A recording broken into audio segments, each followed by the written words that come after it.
Breaking right now out of the Middle East, U.S. defense officials confirming the U.S. has carried out strikes on several Houthi targets in Yemen. Let's get right to Jennifer Griffin. She's got the news live at the Pentagon for us. What do we know, Jennifer? Well, Sandra, we have new details about these airstrikes. These are unusual airstrikes because the U.S. has not been striking at Houthi targets in Yemen for several months.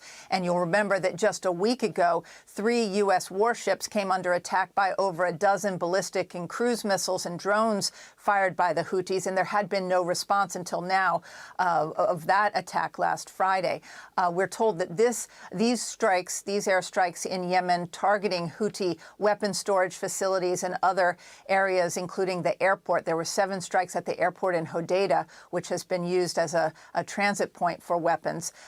We understand that this is not in retaliation for last week's attacks on those U.S. warships. The U.S. Navy warships managed to shoot down those dozen or so ballistic and cruise missiles last week.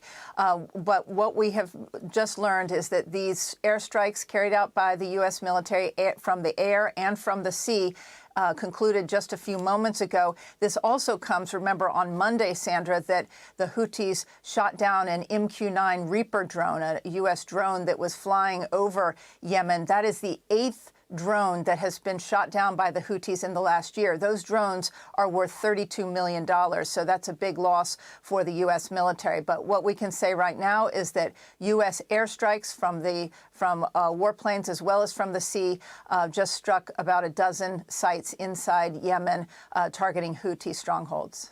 Sandra? All right, Jennifer Griffin with that update live at the Pentagon for us. Jennifer, thank you. I'm Steve Doocy. I'm Brian Kilmeade. And I'm Ainsley Earhart. And click here to subscribe to the Fox News YouTube page to catch our hottest interviews and most compelling analysis.